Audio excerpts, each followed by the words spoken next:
I have lost all hope. I've applied to the regional administration as well as our local municipality. All they've given me is a rejection letter, saying that they still need to take care of those who were displaced during the earthquake, and only then start helping the homeless. Goharik Gomktsyan was among Gyumri's thousands of low-income residents who neither had a decent place to live nor could dream of affording to buy a home.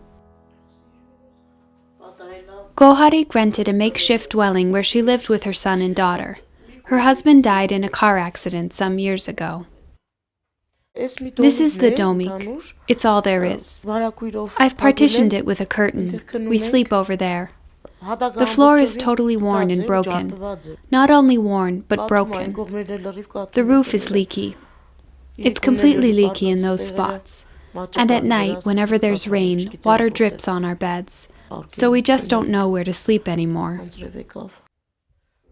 Goharik didn't want her children to live in these conditions. She's placed her daughter at a boarding school in Gyumri, while her son, who is an outstanding student, was sent by Gyumri's Tiramar Hayastan organization to study at the Mkhitarian school in Yerevan. Goharik is overjoyed whenever her children come home.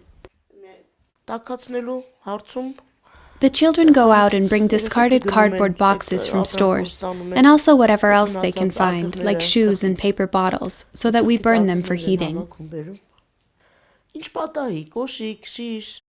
Goharik faced a new problem in recent months, as the hut's owner had found a buyer and gave Goharik an eviction notice. I don't know. If they kick us out, we'll be out on the street. Where can I go? I've pinned my hopes on God. Maybe one day God will notice my children and my worsening health. If, God forbid, something happens to me, my children will be completely orphaned. I just want to have a roof over our heads.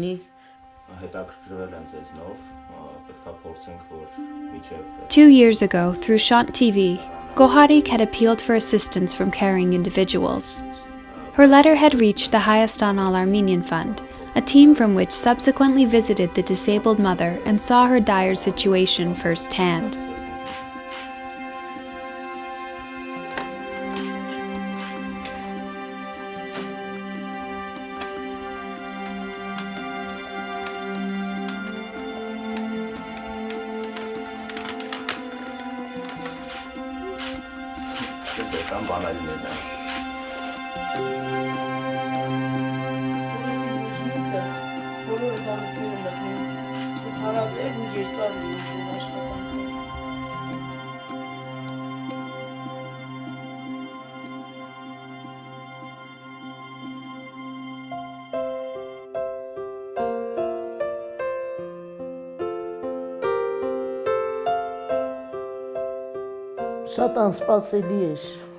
It was very unexpected.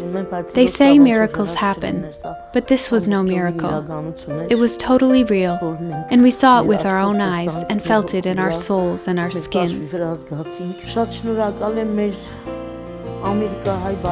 I'm very grateful to our Armenian-American benefactors, all those who have rushed to our aid, stood by my children, and shared our pain and anxiety. I thank all those who have given support to my children and raised funds to provide us with a home. Now Goharik has no other worries except thinking of her health and the future of her children. I just ask God to grant me a bit of health, to make me healthy again, so I get to see my children's happiness.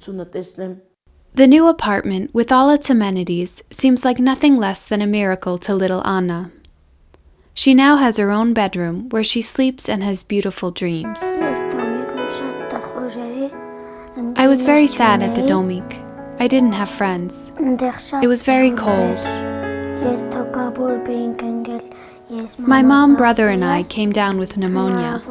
We couldn't do anything. When I grow up, I'm going to be a doctor. I'm going to be a doctor and heal everyone. There's much time before she becomes a doctor. For now, Anna helps her mother by welcoming their new home's very first guests.